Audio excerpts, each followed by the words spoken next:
You're listening to the 23 Personnel Podcast, a Texas Tech athletics podcast where food and sports clash at the goal line. Here are your hosts, Spencer and Michael. All right, what is up, everybody? Welcome back to another episode of the 23 Personnel Podcast. I am your host, Spencer, joined, as always, by Michael. What is up, man? Hello. We've got a lot going on this week here in the world of Texas Tech sports. Mm-hmm. What's happening? What is not happening? Do you know? I don't know what is not happening. Okay, good. What is happening? Today was a day of recruiting news for Texas Tech. Basketball and football picked up 2 commitments apiece, or at least they were announced today. I don't know how long they've been sitting on it, but we'll get to those 2 additions. Basketball guys were both portal guys. Football guys were both high school guys. Baseball played a couple of big games in Fayetteville. Spoiler alert, you dropped 2 one-run games against formerly the number 1 team, their number 2 team in the country. If you want to take any kind of oh my gosh, I had the word all planned out and I forgot it. Moral victories. Consolation, moral victories. You had a lead in both of these games and gave it up late. You're still 7-0 lead. Still plagued by errors, dumb plays, the routine that should be routine that aren't. Namely, like today in the 9th, You had a runner on first, get doubled off on a line drive to second base. The very next batter hits a home run that would have tied the freaking game. And then you end the game one batter later, losing by 1. Last night, you gave up a 7-run lead. Including, what was it, a wild pitch, advancing a runner? That ended up being the go-ahead run or the tie run? What, today? No, it was last night. Something happened because I remember It I was was a listening to hit the by pitch, I broadcast. believe. Oh, it was the hit by pitch. That's what it was. Bases loaded, hit by pitch. Because Lent kept bringing it up. I mean, I don't mean that in disrespect to him. He was frustrated, but not frustrated like two podcast hosts would be frustrated. He was just frustrated like the hometown color Radio guy guy? would be frustrated. Yeah, he was just, well, that free pass sure is hurting you now. He said that a couple of times. Thinking, yep, you're right. You're totally right. He predicted that may come back to haunt us later. Yep. Leadoff walks are almost always Oof. backbreakers. Yep. We'll talk about that. The TCU weekend series. Yeah. Similarly. That's in the past. It's in the past. How much do we have to talk about that? We're good. Yeah, it didn't go your way either. Yeah.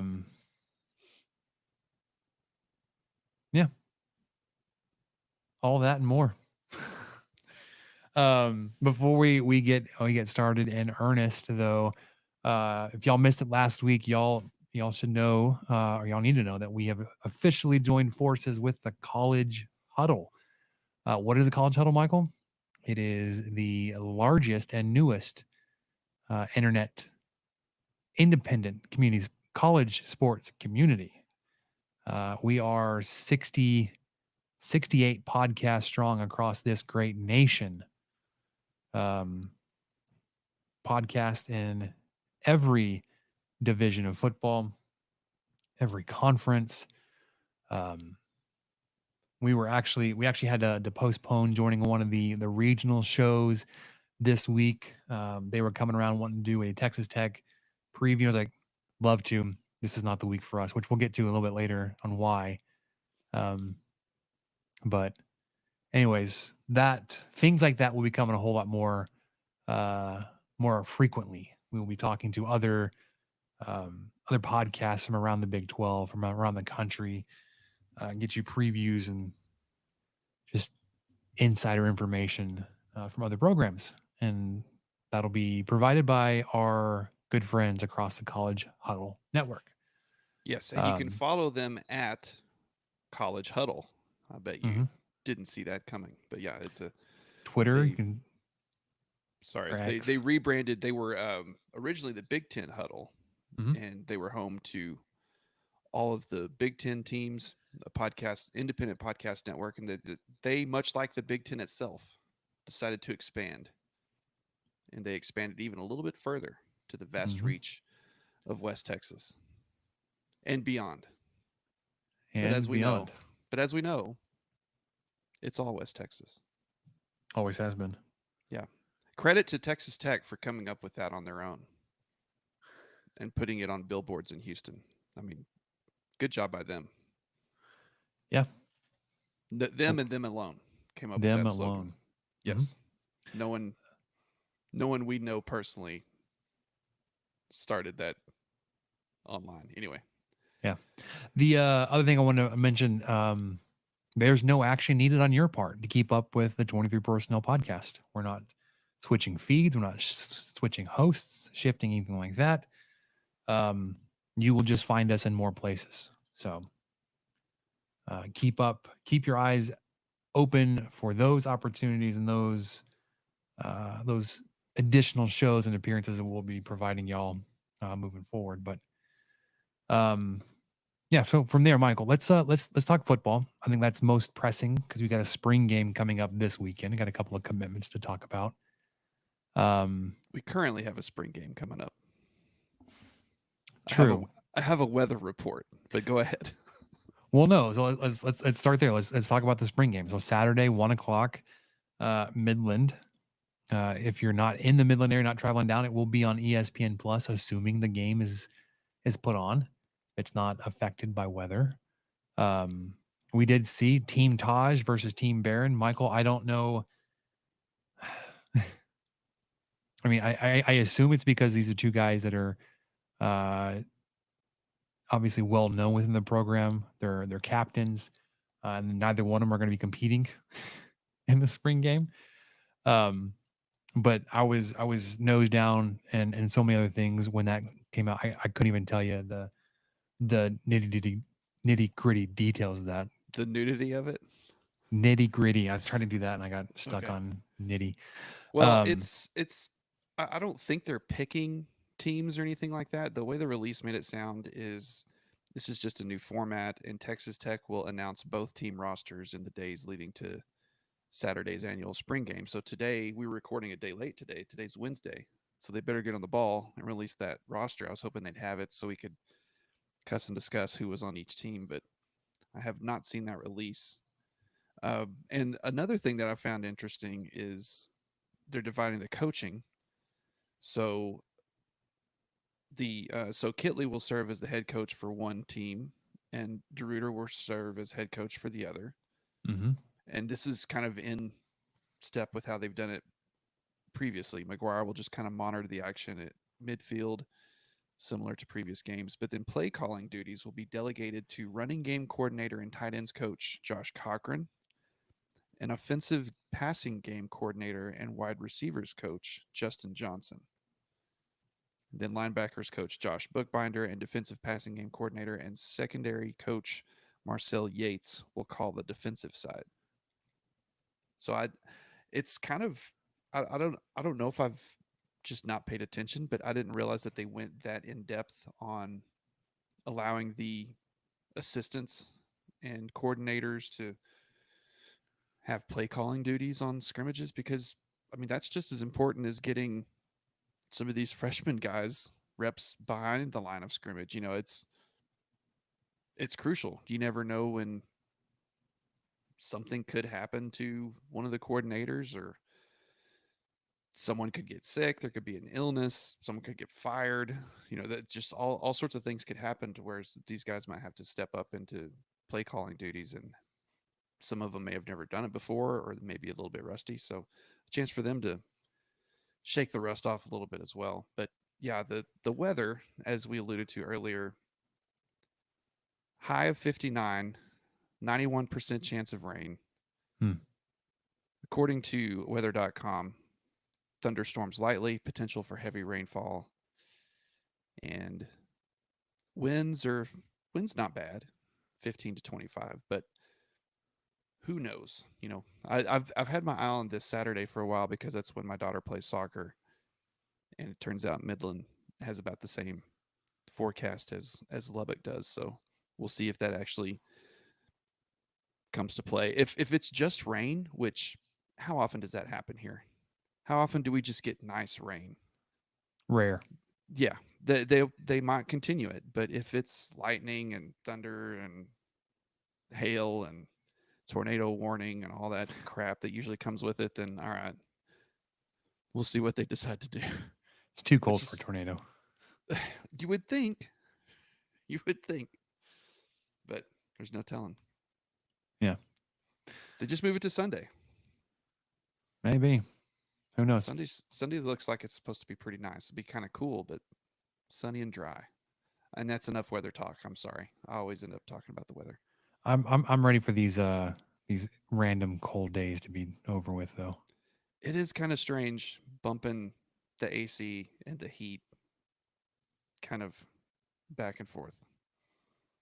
Because yeah, it's not like it was cool enough just to like shut the AC off and open the doors. No, no, it's 89 today. It was 90 yesterday. Yeah, it was.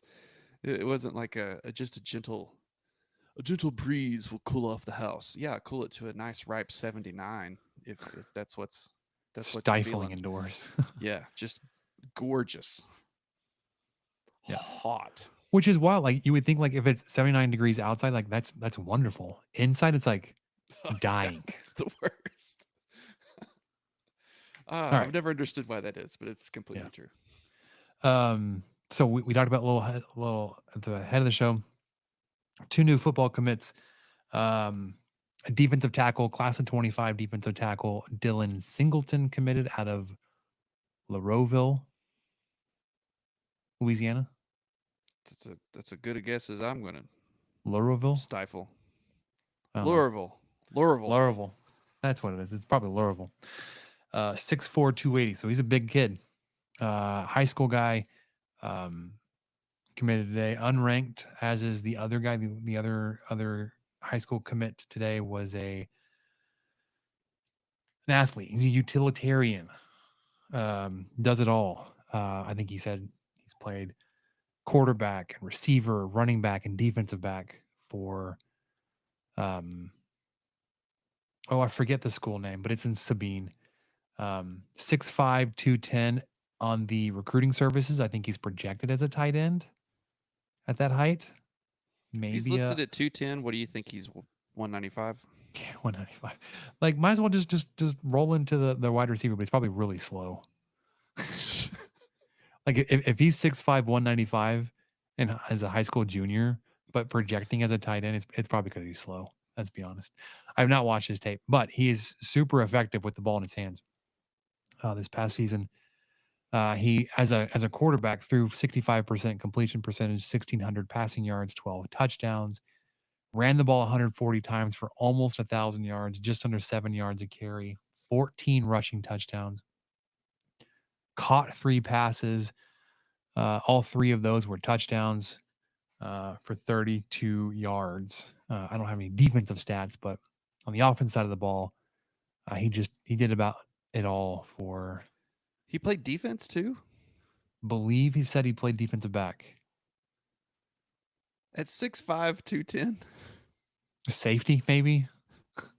Okay. I don't know, man. Well, he's got to be faster than you think. Apologies, Colt. Yeah, his name is Colt Sparks. With a name like Colt Sparks, there's no way you're slow. That's not what Spencer meant. He didn't mean that.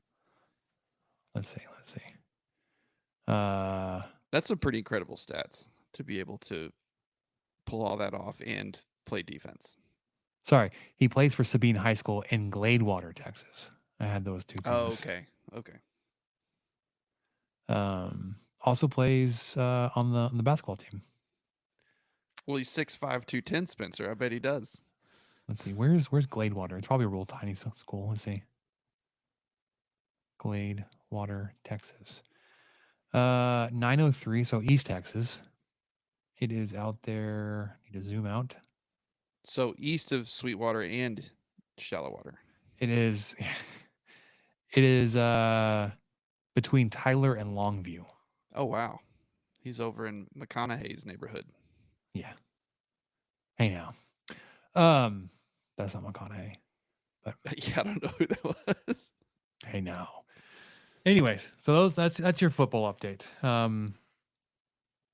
Super quiet outside of this little flurry of recruiting activity. The spring game coming up this just a couple days away, but here it is. And then here pretty soon will be summer workouts. The rest of your recruiting class will get to campus. You'll get an updated roster, and then you'll get a fall camp leading into game 1. So like that's going to be here. Let's shift over to basketball. What Good plan. Okay. Good plan. There was some unease, I would say, within the Texas Tech fans about the lack of news. You hadn't heard anything. You could potentially had scheduled guys to come in for visits, or they had come in. You just hadn't heard anything officially announced, but that's all changed now. You've added your first 2 commits to this class, this recruiting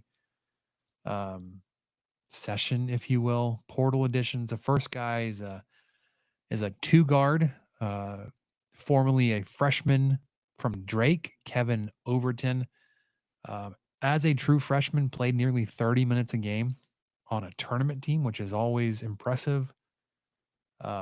Everything I've seen and heard skilled offensively. He averaged 11.3 points per game last season, 3.3 rebounds, 1.1 assists, which is where you get the more of a two guard, catch and shoot, off ball offensive type of guy. Shot 44% from the floor, 35 from three, 80% from the stripe. One of the things that our man Money Mainville uncovered, of the however many players last season that logged 1,000 minutes, he had the third fewest turnovers.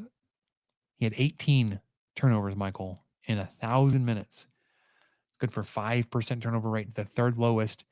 The other two guys that had committed 18 or fewer were both seniors. So That's very incredible. smart.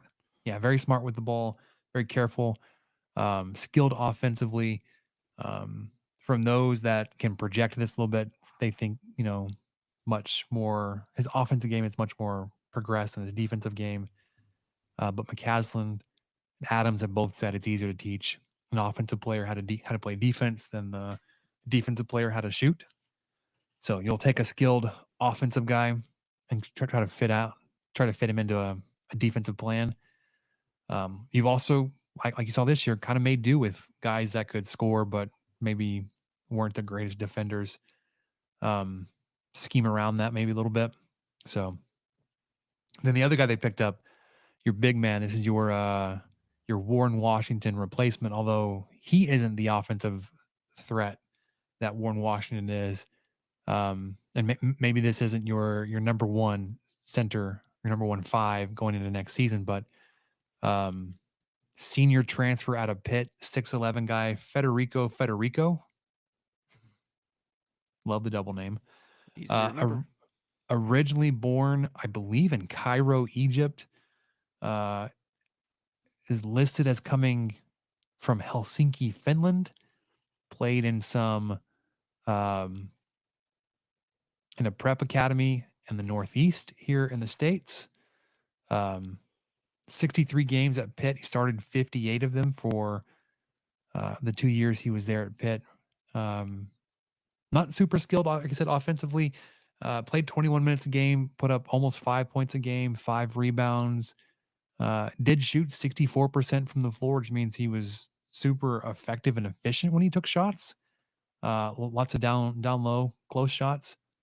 About a block and a half a game. You would think that would be a little bit higher with a guy that size, but only playing 21 minutes, getting a block and a half. Basically half of a game. It's not that bad. You do want to keep him off the free throw stripe, Michael. Last year was 42% from the stripe. So not the guy you want to be sending to take free throws. Going to turn into hack-a-shack, but you've got your first two pieces, additions, 6'11" center, Federico, and your two guard, 6'5" guy, Kevin Overton, with 6 more to go. Yeah, well, we did have 2 more announcements today, kind of confirming stuff we already knew. So Darian Williams officially announced that he's coming back, just to alleviate all speculation, which I'm sure I didn't really see much, but the fact that he hadn't said anything, that leaves that door open. So he closed that today. Thank you on behalf of frothing at the mouth Tech fans who are probably, well, why didn't you say anything? He said something. So there you go. Pop Isaacs also released an announcement today, just kind of an official thank you and trying to leave and enter the transfer portal as amenable, anemone.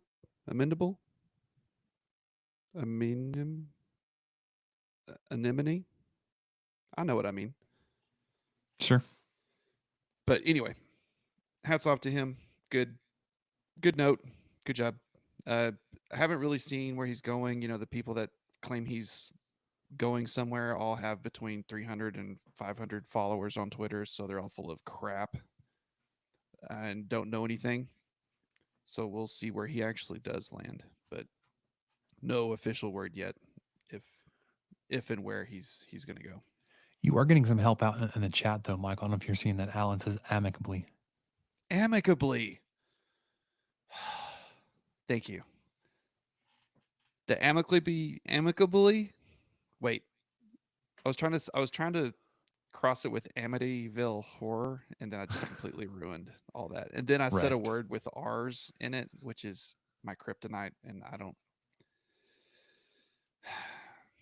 Anyway, I should have quit while I was already way far behind. But thank you. Just kept digging yourself in. It's yes, okay. that's how I do it, man. That's what the chat's for. So if you listen to this on the recording, you're missing out. When we do these things, we also stream them on YouTube. I mean, obviously, if you watch the stream afterwards, you'll hear me slurping from my cup because I think it's muted on the recording, but apparently the mute button is bypassed for the stream. Yeah. Y'all got to see me sneeze earlier. I'm sure that was a sight to behold. At least I had it muted, but trying to be aware of that. But yeah, if you want to do that Tuesday nights, typically at 9 p.m. or like this week, Wednesday night, join in on the fun live. But yeah, sorry, just wanted to throw that little plug in there. We're good. You ready to go? I'm ready. Go softball, baseball. Yeah, we could do some diamond talk real quick. I'll update everybody on softball.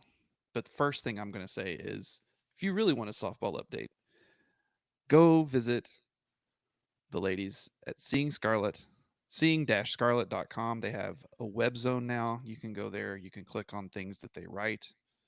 They have interviews that they post.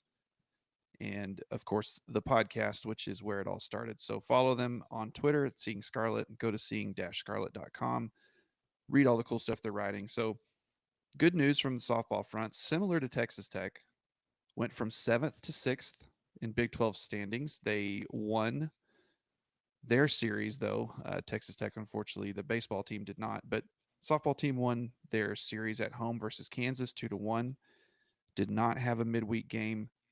And they are on the road this weekend versus number 5 Oklahoma State. And this is something that Seeing Scarlet has mentioned.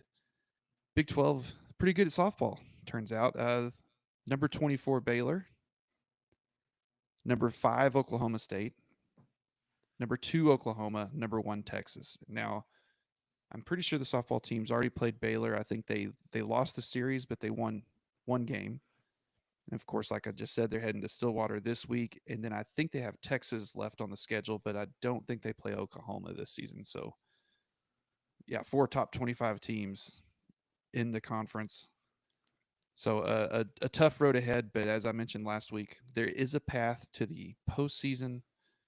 And, getting this series win against Kansas was a huge move in that direction and jumping them up a spot in the Big 12 standings. That also is addressed. Excuse me. The path to the postseason for the softball team is addressed on the Seeing Scarlet web zone. So you're going to read more about that. Check them out.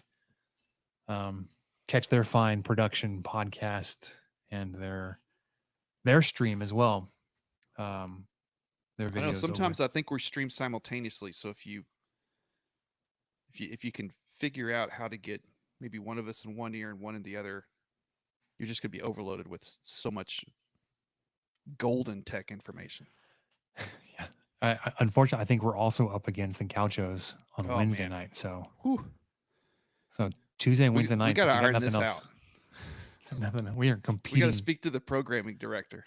Competing network productions here, but yeah, they've like you mentioned, they moved up a spot in the Big 12 rankings. Texas Tech moved up a spot somehow, but still got work to do. Still have a path to the postseason cut out. Baseball team is not ranked, but 6th in the conference standings as of today. RPI did not check after the game. Before today's game, it had bumped up to 32. I checked after, and it has not updated yet. Okay. It still and says probably through yesterday's games. Yeah, probably up. We'll update at the end of the day with all the games, but 32. which is was that right on the cutoff as a 3 seed if you just went numerically for regional play, which is not bad. You would think Texas Tech as a 3 seed would be fairly dangerous, a team that you would not want to see in your own regional, especially with the offensive firepower. But yeah, let's talk about the offensive firepower, Michael. Last midweek, following a recording, you blasted Abilene Christian 21-3. That was a fun game. They have put teams on the diamond that have made things a lot more hairy than this game was last week. You started the scoring top of the first with a run, and then you played it 8 runs before Abilene Christian scored their first. It was 8-0 after the top of the third. They did get 3 back. All 3 of their runs came the bottom of the third. But then you put on 5 in the fourth, 6 in the fifth, 2 more in the sixth to get to your 21 runs. And then you run ruled them because of a travel day, 21-3 after 7 full innings. Hudson Luce took the win. And former Red Raider Cade McGarr took the L, unfortunately. Transfer there for the Wildcats. Started off with a Gavin Cash home run. And the top of the first, McGee homered. You set the school record, single game home run record with 9 home runs in the game. I forgot about that. Yeah. Cash homered twice. Gavin Cash homered twice. Drew Woodcox homered twice. Cade McGee homered twice. And then, and TJ Pompey homered twice. And I think one of those was a salami, a grand slam. And then Tracer Lopez had the other one to make it 9. You rolled out Hudson Parker, Isaiah Rhodes, Hudson Luce, Max Huffling, which of course you had to throw Huffling in his return to Abilene, and then Carson Baugh again. And then you took on 2, 4, 6, 7 different Wildcat pitchers through 7 innings. Cade McGarr, Chandler Benson, Blaine Palmer, Dash Albus, Chandler Freeman, Nolan Foster, another Texas Tech transfer, and Parker Matthews. Played a little bit of everybody. I mean, Cash got the start at first. Stripling came in. Bravo played in center. Gage came in. Bazell got the start behind the dish. Maxey came in. Will Burns came in for Austin Green. Davis Rivers got an at bat. Coming in for Owen Washburn. So just about everybody got in on the action there in Abilene. On your road trip out to you went Abilene to Fort Worth to Fayetteville, but on your road trip out there Wednesday on your way to Fort Worth. So you put in some light work on Wednesday, 21-3. You were hoping that you didn't score all your runs for the weekend in Abilene. Game 1 Friday versus the Frogs. You felt pretty good after that one. You take that one Friday night 7-1. TCU starts the scoring at the bottom of the third inning with a solo shot. That's their one and only run of the game. You respond top of the fourth with 3, 1 more in the 6th, 1 in the 8th, and 2 in the 9th. Ryan Free got the start and the win for you on the bump. He went 5 innings, 3 hits, 1 run. It was earned, 1 walk, 2 strikeouts. Only threw 55 pitches, which is super efficient. Jacob Rogers, by the way. Yeah. Jacob Rogers came in through 2 innings, only gave up 1 hit, no runs, 1 walk, 2 strikeouts. That was a great outing for him. And Josh Sanders closed it out, 2 innings, 1 hit, no runs, no walks, 2 strikeouts. Tech pitchers combined for 106 pitches through 9 innings, whereas the TCU pitchers combined for 195. Their starter, Peyton Tolley, went 5 innings, 7 hits, 3 runs, 3 earned, 2 walks to 11 strikeouts. You had 17 strikeouts on the evening, but still were able to plate 7 runs in 13 hits. TCU had just the 6 strikeouts, but 5 hits and 1 run. So you got the weekend off, started off the right way. Saturday, different story. They threw their best guy out of the pen, Ben Abelt, and then threw Cole Klecker, who we thought would be a starter. He came in to close that game out on Saturday. He threw an inning to make sure that they secured that one. Kyle Robinson does get the loss there. He falls to 3-4. TCU opens the scoring bottom of the first. It's an RBI single. Then Texas Tech scores on a 2-run double from McGee, top of the second. TCU responds bottom of the third with a 1-run triple. They add on one more in the 6th, RBI single, and then a bunt single RBI in the 8th to get it to 4-2. Late in that game,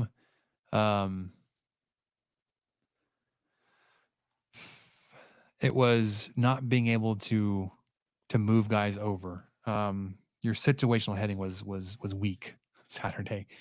Your leadoff guy in the 9th walked. Cade McGee walked to start the 9th inning. We talk about how leadoff walks are almost always just detrimental to the defense. Tracer Lopez comes in after him, singles. So you get a guy on, you get runners on first and second, no outs. Then they put Klecker in on the mound, and then you get 3 consecutive strikeouts who can't get the guys over. Pompey, Cash, and Bravo.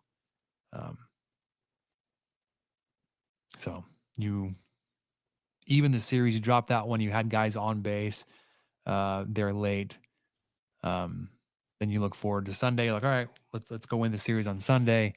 Ben Abelt and Cole Klecker came out of the bullpen on back-to-back days.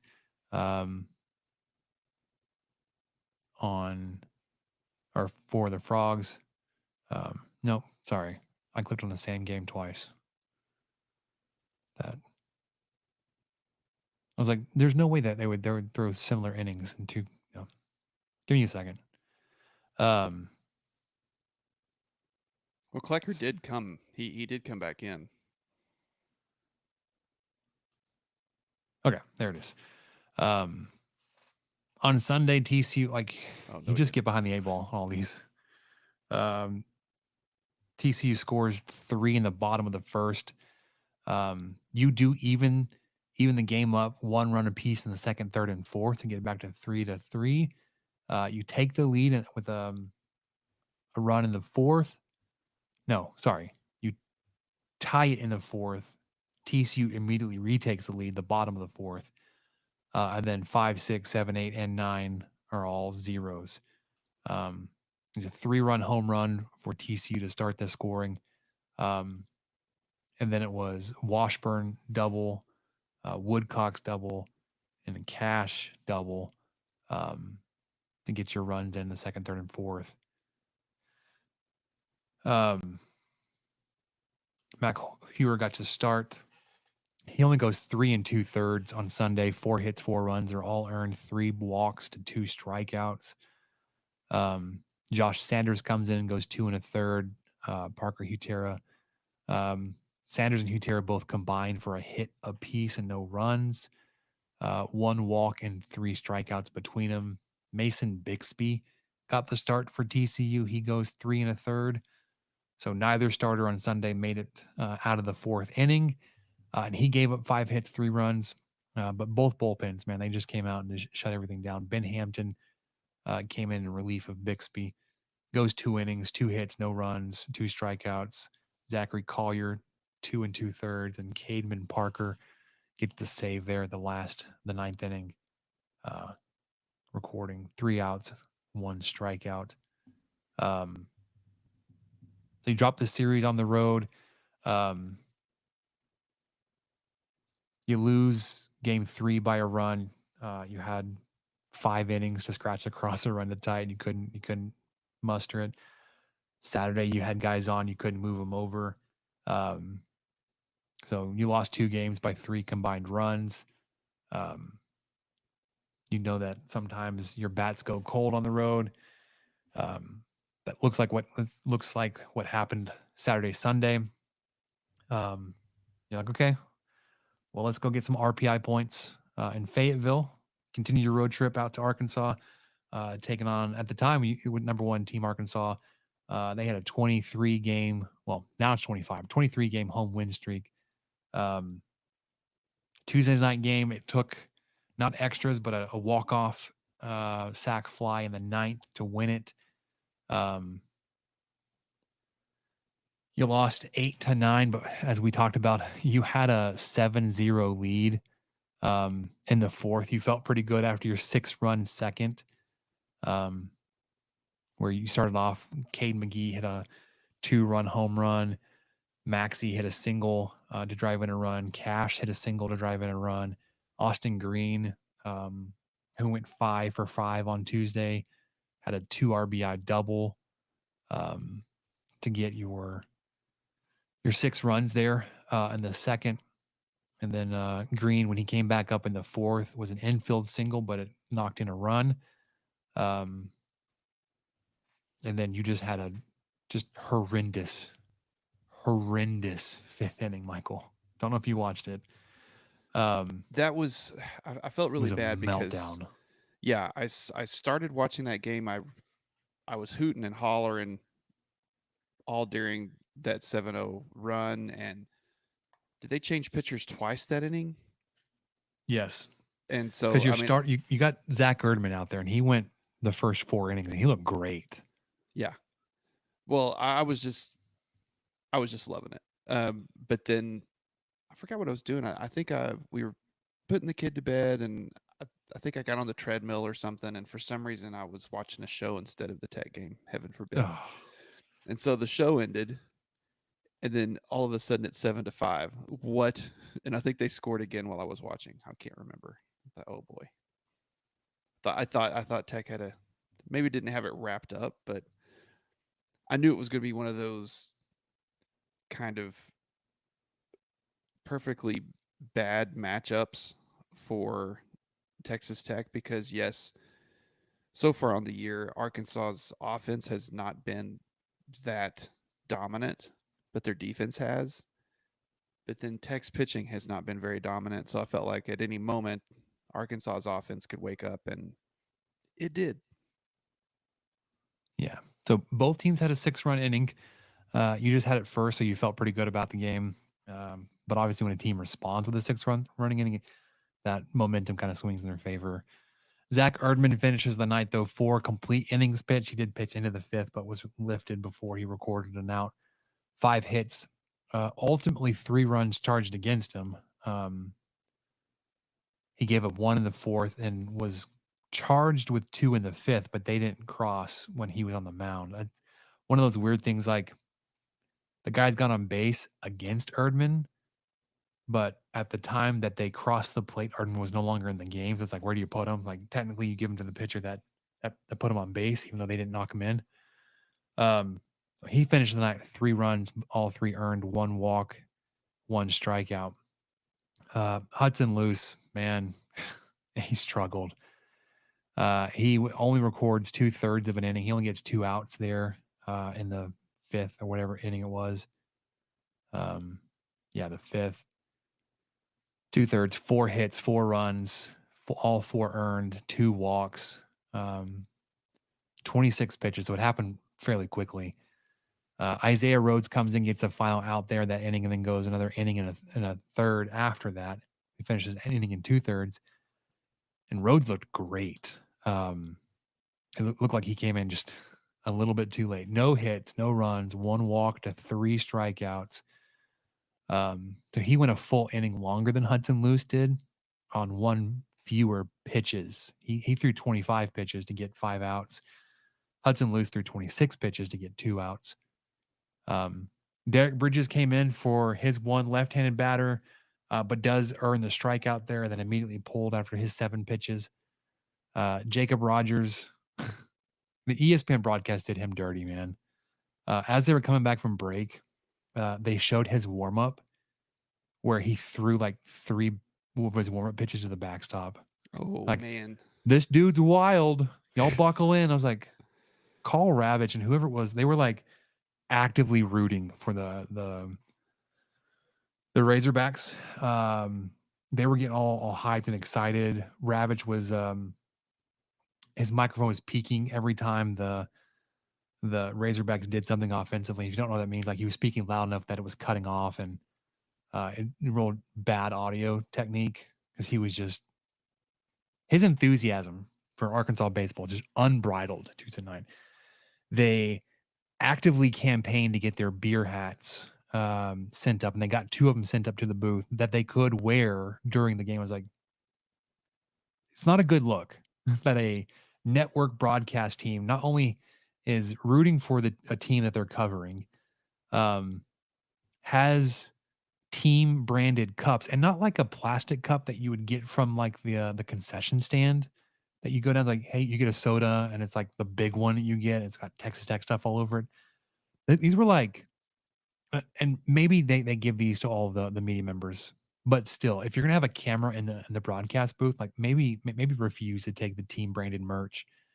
But both of them had Arkansas branded like Yeti cups in front of them. Like I said, we're rooting for the team as they were as the game was going on. Got their beer hats sent up that they could wear. It was a strange thing to see. Now, of course, the SEC is the darling of ESPN. That's what you had to deal with ESPN broadcast. But that was tough, especially when it was going against you. Yeah, it just kind of piles on at that point. Yeah, it was just fed up. And you're like, you've just felt it coming. Everything was conspiring against you. Like the broadcast team, the pitching, how Tadlock was managing his pitchers, because it just felt like Erdman was lifted strangely, and then like Luce was left in there too long, and then he lifted Rhodes when he was doing really well to get Bridges in there for one guy. You're like, but Rhodes was doing so well, and Bridges usually comes in and like implodes, but then Bridges got his one out, and then he was lifted. I don't know. Everything was just like, what's going on? But then, okay, so the ninth inning happened. Arkansas had tied it in the 7th. Sorry, the bottom of the 8th. Fielder's choice RBI there. And then in the 9th, man, you get a fielding error by McGee. And up until that point, he was a vacuum over there. He gobbled up everything, was just making all kinds of fantastic plays. So the guy reaches on an error, technically, by McGee. Hutera's on the mound there in the 9th. He gets a chopper ground ball back to him. He turns to start the double play to get the lead runner at second, throws the ball into center field. Yeah. You get a fielding error, a throwing error. Next batter hit by pitch. So like he's wild. He's lost it. Bases are loaded. They bring in Souza to pinch hit. They bring one of the outfielders in to play as a 5th infielder. They had to change gloves. So I don't know if like he just like he had like the player wanted to have an infield glove and not just play with his larger outfield glove, or if it was a color issue because it was a light for dark color switch. But you get 5 guys in the infield. Outfield is playing relatively shallow because anything really behind you, it's going to score a run because bases were loaded, no outs. You needed to be shallow enough. If you caught a pop fly, you could throw a runner out at home. But what ended up happening is Souza hit a fly ball deep enough to right field. Harrelson was out there in right field. He had to take it just a few steps back, but it was far enough. Throw into Cash. It was a relay, but wasn't in time. So they walked it off Tuesday night. unfortunate. Then today, you're kind of down after what happened last night. Arkansas starts the game bottom of the first with the leadoff home run. You're like, well, At least it was a single though. It was a single shot, right? one run. Yeah. You're like, their bats are alive after they hadn't scored 8 runs their last whole series, and they scored 9 runs in a game. They start the game off with a home run. You respond back in the second with a run. McGee reaches on a fielding error by their second baseman. Austin Green scores. Souza, who was their hero Tuesday night, hits a solo shot in the second to retake the lead. In the third, Texas Tech gets Gavin Cash and Will Burns on base and over.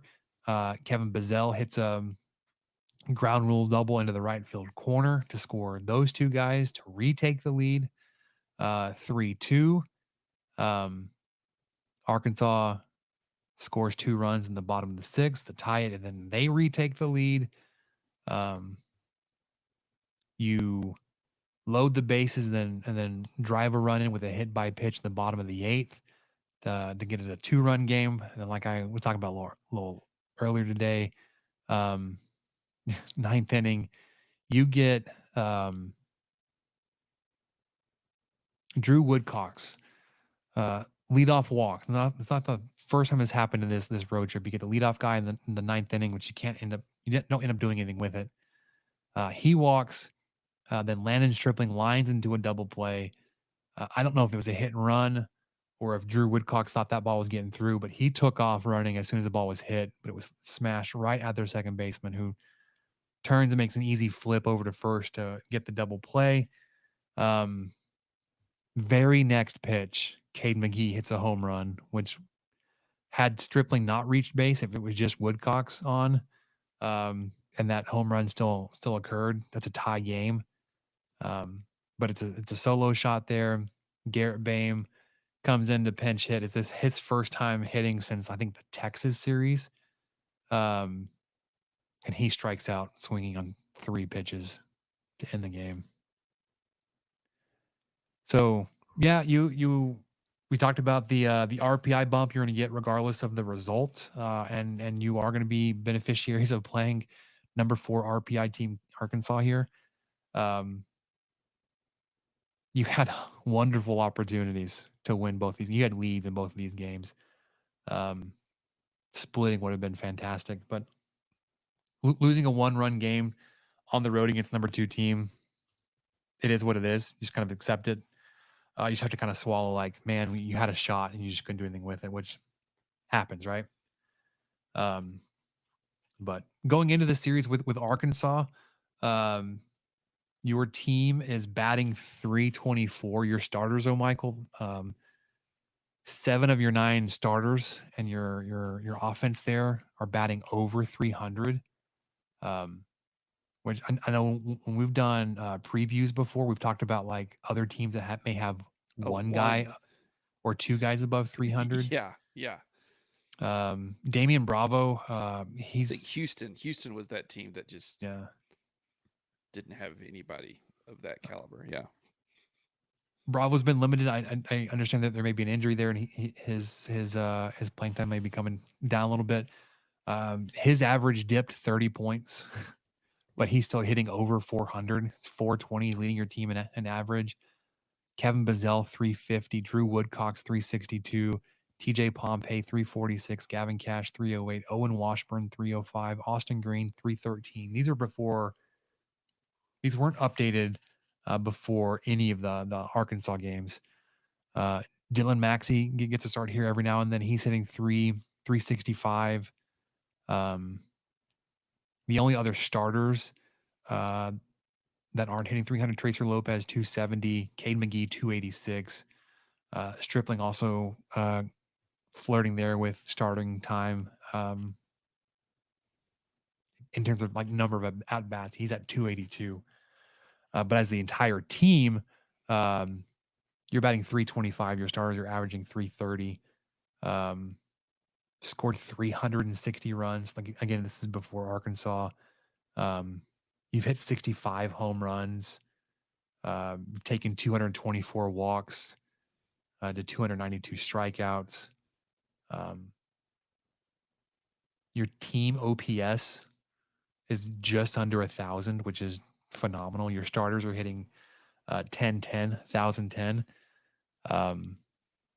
Slugging, your starting slugging percentage, Michael, 571, which is just Sheesh. absurd. Drew Woodcock's 723. He's leading the team, and he's leading the starters in slugging. The other guy up there is Davis Rivers, but he's got 17 at bats. Woodcock's has 94. So that's some sustained success. Bame slugging is 778. He's got 10 at bats. So Woodcock's done it 10 has been up to bat 10 times as much as Bame has, and still has a over 700 slugging percentage. Offense by these numbers isn't the whole story. That's not the problem. It's not the whole story either. Situationally, I think is where you have an issue with it. Although you did get a sacrifice bunt today from TJ Pompey. Now he could have also he could have been attempting to bunt for a hit. Either way, it was a sacrifice bunt in the books. Successfully moved runners over. I believe that was right before Bazell hit that ground rule double to move in Cash and the other runner I already mentioned. I'm blank on it. Either way, it's been your pitching at times, but it's really been your inability to make the routine play. Your starters ERA is coming down a little bit. It's 5.69. It's not exactly where you want it, but it's coming down. Their WHIP 162. Opponents are batting 281. You wish the ERA was a little bit lower, but you can live with those other numbers. Coming into the Arkansas series, your bullpen actually had a really good outing. But based on this weekend, their ERA had dropped under 5, 491 with a 154 WHIP. Opponents batting 268. So your pitching staff's combining for a 521, which is good for 8th in the Big 12. That's also moved up a spot. Fielding errors wise hasn't been the problem that it was earlier in the season. 42 errors in 37 games. 969 fielding percentage, so it's 8th in the Big 12. So bottom half, but not terrible. It's been situationally and just the implosions when they happen. It's just been horrible. You're coming up against a West Virginia team this weekend that doesn't seem to have those implosions, if you will. They're more steady. Because if you look at their stats, their offensive numbers, defensive numbers, they're not that far different from you, removed from you. Yeah. But they're tied for first in the Big 12, 11-4, where you are 9-9, I think. 9-9 at this point. They just came off a sweep at home versus UCF. They're tied with Oklahoma, like we said. They won the series versus BYU at home. They beat Oklahoma in Norman. They swept Kansas in Lawrence. They swept UCF at home. They've only lost one Big 12 series, and that was at Oklahoma State. Their RPI is number 27 coming into today. They were hosting Pitt tonight. Michael, how'd that game go? Yeah. Backyard brawl of backyard base brawl. There you go. West Virginia wins 6-3. 6-3. So you're welcoming in the streaking West Virginia Mountaineers, winners of at least 4 straight. But their numbers don't really scare you. They just don't mess up like you do. They're like the Kansas State in football. They're just even. Yeah, they steal more bases, but nothing else pops so much. They definitely give up a lot less home runs from pitching, but 15 of the season. Yeah, I mean, like 50% less or whatever. Yeah. As a team, they're batting 273. You're batting 324. They're slugging 461. You're slugging 553. On base 371 to your 436. They've hit 53 home runs to your 65. They scored 237 runs to your 361. They've struck out 306 times. You're 293. They've attempted 40 more stolen bases than you have. They're 64 of 79 on the season. You were 36 of 39 coming into this series. Of course, noodle arm Hudson White throws out one of your would-be base stealers last night by a mile. You're like, what's happening? Defensively, the teams are batting. They're starting pitching. They're carrying a team ERA of 5.09. Yours is 5.21. They're one spot ahead of you. Opponents are batting 249 against them. They're batting 276 against you. They walk more guys than you do, 176 to 159. Their guys have given up 29 home runs to your 44. They've given up 189 runs to your 214. They've struck out 341 batters to your 328. Fielding is almost 10 points better, 978 to your 969. Like I said, like nothing really pops out. Like, oh man, they have a huge advantage there. They're super aggressive. That's always been a Macy team. Excuse me, Maisie. So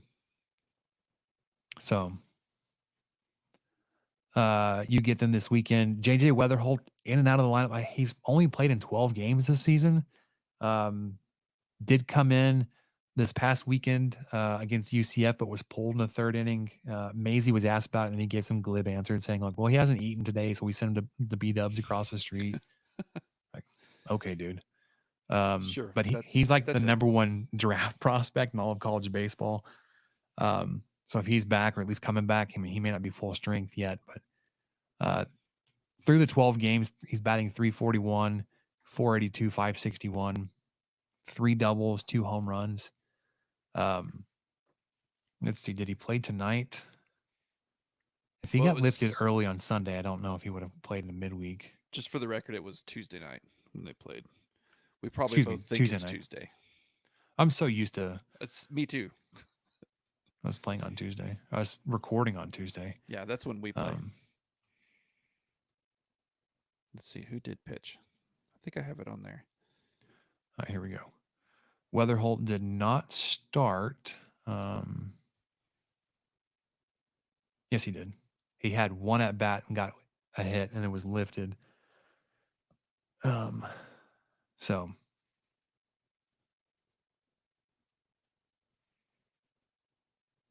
yeah,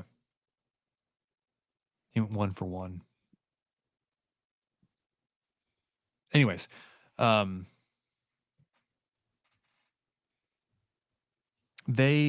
the guys you can expect on the mound. I don't want to talk about this. They've got a guy, Derek Clark. I'm sure you've heard about it by now, but if not, he's had 6 starts this season, Michael. His last 4 consecutive starts, he's gone complete games. He's thrown 4 straight complete games, won 3 of them. He's 4-0 on the season, carrying a 2.15 ERA. Opponents are batting 196 against him. And he's thrown a lot of pitches to do it. 117 to 127 pitches in those 4 games.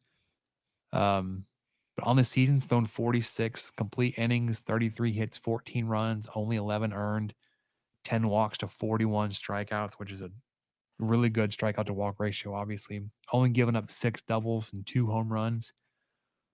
Only 1 wild pitch and 3 hit by pitch this season through his 6 games. Gosh, we get that in warm-ups. Yeah. If you see Derek Clark, I mean, he may go the entire game and save their bullpen for the other 2 games. Wow. Which they're going to need, because one of their starters, Tyler Switalski, I think they've thrown him on Sundays as more of an opener short starter. He hasn't pitched out of the 4th inning since March 2nd. But on the season has 9 starts, carrying an ERA north of 7.63. Opponents are batting over 300 against him. So if this is the starter on Sunday, you should be teeing off against him. Please, yes. Their other guys are right-handed. Aiden Majors 3-2 on the season, 9 starts, 4.56 ERA. Otherwise, kind of unremarkable.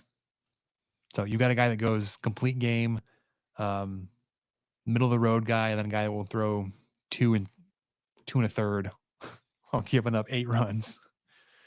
But the good thing is you're back at home. Yeah, you may have some weather Saturday to deal with, so you may end up playing a doubleheader one of these weekend days. Let's see, if you get a doubleheader pushed to Sunday, does that mean both games are run rule eligible? I wonder about that. Or if you'd play like early Friday afternoon, Friday night, and Sunday afternoon. Yeah, that might be the thing. We'll see, because Tadlock's weather. Could they do alert. a doubleheader on Saturday? No, Saturday's the bad weather day. I'm an idiot. Yeah. So. Yeah. You got an opportunity again.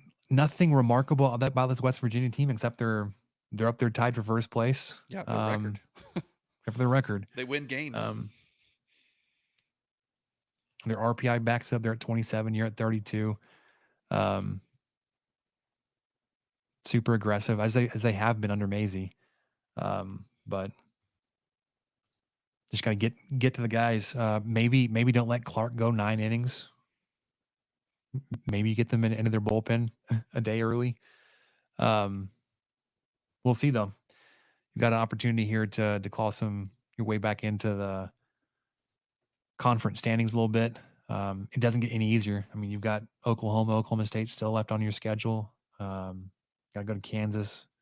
They're no slouch, but kind of running out of time. You do have New Mexico in midweek next week. Their RPI, as we're now the RPI watching season, hosting New Mexico on Tuesday the 23rd. Their RPI is 220. And if we were a team like A&M, this would be a game that gets cut. Yeah, probably. Yes. We're not A&M, and that's not how Tim Tadlock rolls. And the next weekend, you're on the road in Lawrence, take on the 19-14 Kansas Jayhawks, 7-8, tied in the Big 12 standings right behind you in 7th place with Kansas State and Cincy, RPI at 93. So they've got Baylor this weekend.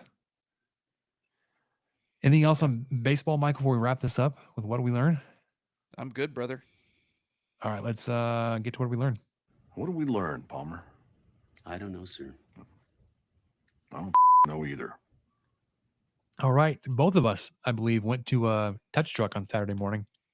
Yes. Put on by the wonderful Junior League of Lubbock.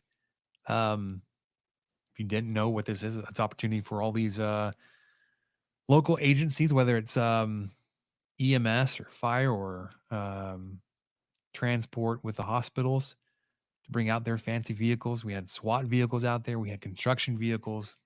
I think the Lubbock waste management team was out there with one of their trucks. Great for kids to get in there. Garbage truck, yes. That was a pretty. That was a highlight. Was the garbage truck? Yeah. And every now and then they'd fire it up and empty a dumpster.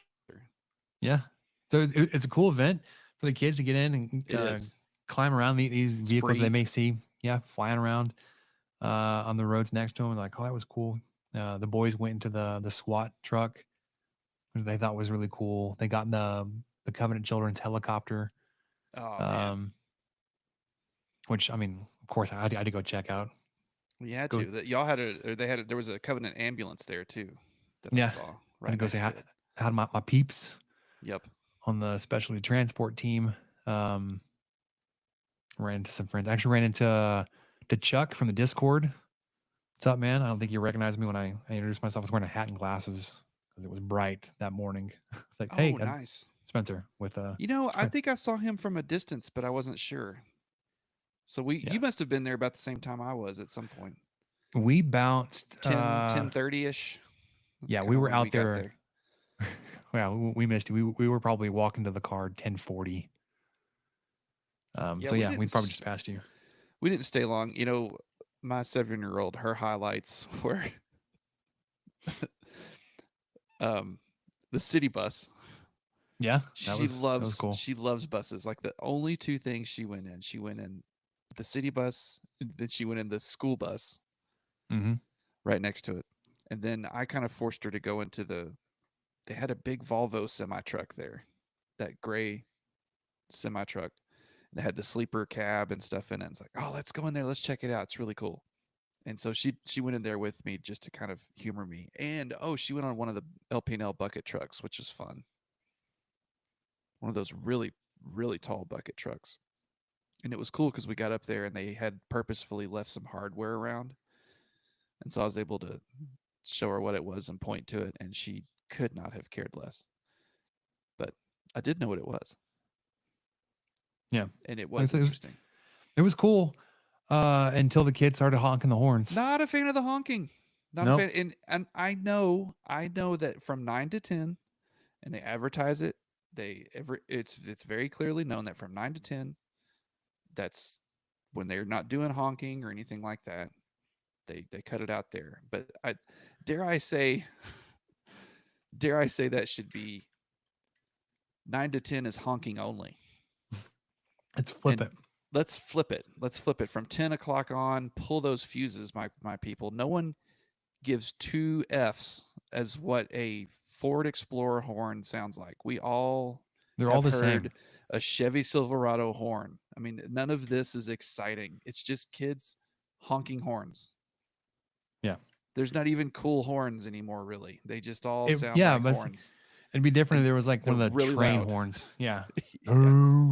Yeah. Nothing. No, it was all, they were all the same. And they were just like kids behind the wheel of a F-350 ambulance honking a regular everyday Joe F-note horn or whatever. And you're just, this is not, and I'm standing in line in front of it and there's nowhere I can go. And there's stinking kids behind the seat of this GMC thinking I don't know. Yeah. Oh yeah, that's so cool. That's so cool, man. I'm glad you're having a good time. My daughter and I are just we can't move because we're standing in line and you're just going nuts at a horn and we're in front of you because that's the line to see the bucket truck. Yeah. I'm out on the honking, but the rest of the event was pretty cool. It was. Everything else was great. It's a really cool event. They had a lot of local businesses out there giving her out all sorts of swag. It's a really cool event. Not a fan of the honking. Got cool hard hats and stress balls. There's the shape of a helicopter and 18-wheeler trucks. But yeah. One other thing, I was a little bit disappointed in the lack of farm machinery. There wasn't any. Was there? To know. I don't think there was any farm machinery. They had some construction equipment, which is great. Yeah. Always exciting. Big dump trucks. Oh yeah. Yeah. And big cranes and excavators and front loaders, all that kind of good stuff. But not a tractor. Not a single tractor. Or a combine or a cotton harvester. Nothing. Yeah. Let's get a telehandler out there or something. Let's do a little just a tractor with a shredder on it. That'd have been great. So did you and the little missus come home and have to play some farming simulator? No. Here's the stuff you missed out on, my sweet girl. We got to scratch that itch. No. What did we That's do unfortunate. That day? But yeah, we didn't stay very long because she was not a fan of the honking either because you just could not avoid it. I was what were we doing Saturday? I had to get back. Oh, I had to go call a 12:30 T-ball game. So I had to pick up lunch right as the restaurants were opening up for lunch. Pick that up and run home. Then eat real quick, change, and then get out to the field off of Milwaukee in 1585 to call one singular modified T-ball game and run home and then jump back into study mode with the wife. We mentioned it, study mode. She took her NCE. So for those that don't know, it's a national licensing test, or it will now opens up for her to apply for licensing. But one of the things that she needed to do was pass this test. Well, she passed it today, flying colors. So super proud of her. Way to go. one step closer to becoming a licensed professional counselor, an LPC, mental health counselor provider in our community, which is desperately needed. Looking forward to getting out there. Well, she is very, very soon to get her clinical hours started. Has some opportunities. There's a clinic here. It's pretty close that's already reached out and says, hey, let us know when you're done with your test, what your score is, and we get you onboarded. I don't know if we're ready for that, for her to re-enter the workforce tomorrow. Immediately. Yeah. But soon, potentially. So super proud of her. Congratulations. I mean, congratulations to her. That's such a big burden and a big relief to have something like that out of the way. Yeah, I mean, it's obviously something that she's had like this on. It's been on her heart for so long. That's what she wants to do professionally. And up until now, it's all been prep work. It was schoolwork. It was studying for the exam to graduate. And then of course we had our third child just a couple months after she graduated, so she didn't want to take the exam just a few weeks after that. Yeah. And then she wasn't prepared to take it. It's often like 2 big windows, like in April and October. She didn't want to take it last October. She wanted to be home with the baby a little bit longer, and it's been a blessing for us and our family. But with how long this process, kind of like the lead up time to it, is like, let's go ahead and do it now. Then she's got to start her clinical hours within so many years of graduating and all that kind of stuff. But anyways, one step closer, but supremely proud of my wife for just taking one more giant step towards what we feel is like her calling, and she's going to be helping a lot of people very, very soon. So we celebrated tonight. We picked her up from her exam, and then her and our 2 littles went out to lunch. And then tonight, it was just her and I went to dinner. It was a date. We haven't gone on a date in forever, it feels like. So we got a lot of great time to talk. And what's next? What are we doing next? Yeah. Not quizzing. You're not quizzing her at dinner with your flashcards. You just get to hang out. Yeah, for sure. So, right. That'll do it for us on the 23 Personnel Podcast. We'll be back on our normal schedule next Tuesday. But yeah, recruiting season's now underway. Process happening in both football and basketball. Football spring game this weekend, assuming the rain holds out in Midland, 1 p.m. Baseball this weekend, West Virginia. But for Michael, I'm Spencer. We'll catch you guys next time. Thank you for listening to the 23 Personnel Podcast. Help us out by subscribing, rating the show, and leaving a review. Follow us on Twitter at 23 Personnel, Spencer at Punt Suck, and Michael at Michael_LBK. Be sure to catch the next episode. And until then, guns up and let the tortillas fly.